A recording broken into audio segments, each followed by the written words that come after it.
Kita lanjutkan lagi tentang belajar dari aplikasi akuntansi dan laporan keuangan dari Kementerian Keuangan.com.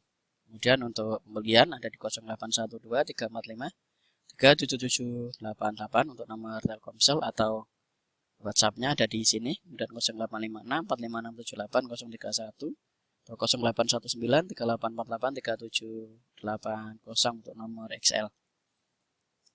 Kita ke materi yang berikutnya yaitu tentang penambahan dari nilai aset. Penambahan nilai aset. Penambahan nilai aset ini kalau kita lihat di laporan neraca. Misal saham kita yang awalnya kita beli senilai 10 juta, ternyata dia naik senilai 2 juta. Jadi totalnya nanti sahamnya adalah 12 juta. Kita akan ambil contoh seperti itu. Kemudian kita lihat untuk jurnal pembelian aset. Jadi di sini ada pembeli saham PT ABCD senilai 10 juta. Berarti nanti di transaksi penambahan nilai aset, akun tujuannya saham. Jadi saham senilai 10 juta, dia bertambah 2 juta. 1. Oke. Saham PT ABCD. Naik. Kita simpan. Sekarang nilainya adalah 12 juta untuk saham. Kalau kita lihat di laporan neracanya,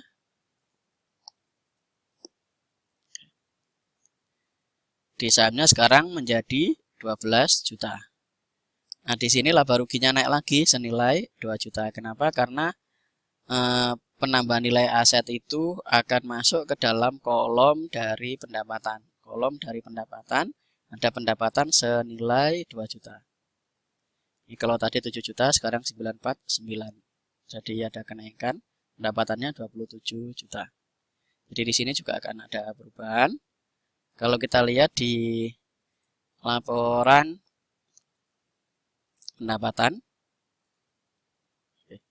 di sini ada penambahan nilai aset, akun tujuan saham, kemudian keterangan saham PT ABCD naiknya senilai 2 juta. Jadi total 27 juta. Nah, kalau di sini ada jurnal penambahan aset.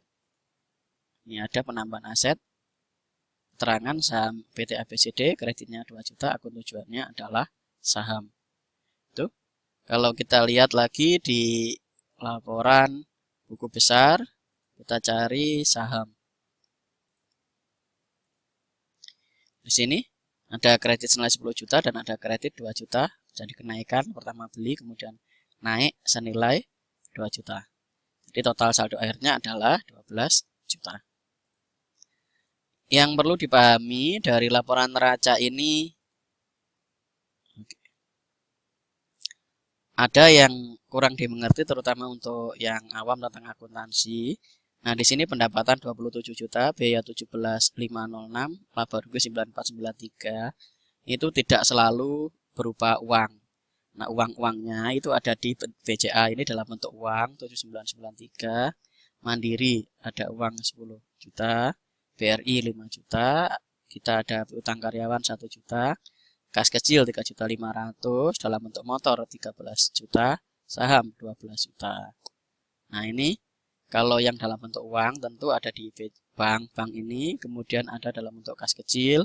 Nah, kalau yang di karyawan ini uangnya masih dipegang karyawan. Nah, kalau dalam bentuk motor berarti motor itu dirupiahkan, dihitung dalam bentuk rupiah. Jadi dirupiahkan, ditaksir, dikira-kira harganya sekian, saham sekian. Kemudian dengan melihat laporan dari ini kita bisa tahu kita masih ada utang di bank 23 juta walaupun laba ruginya ada 949 dan uangnya ada sekian. Uang kita juga menggunakan modal senilai 20 juta. Itu yang perlu diingat. Jadi dengan mengetahui laporan neraca kita bisa tahu baik buruknya usaha, apakah usaha itu untung atau rugi, kemudian masih punya utang berapa, ada piutang berapa, punya aset berapa. Di sini semua bisa kelihatan. Dan laporan-laporan rinciannya ada di laporan buku besar dan laporan dari jurnal. Jadi selalu cek pertama kali ada laporan neraca. Kemudian untuk lebih detailnya kita bisa lihat lagi di laporan buku besarnya. Kemudian kalau untuk lebih rinci lagi kita bisa melihat di laporan jurnal-jurnal ini. Bisa jurnal pendapatan, pengeluaran, penyetoran modal, pemindahan kas, dan seterusnya. Itu tentang aplikasi akuntansi dan laporan keuangan di akun.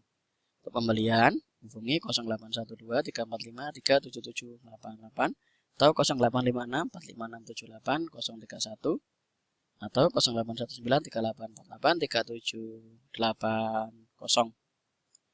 Itu silakan Anda pelajari dan bisa langsung ke websitenya di kementeriankeuangan.com. Terima kasih.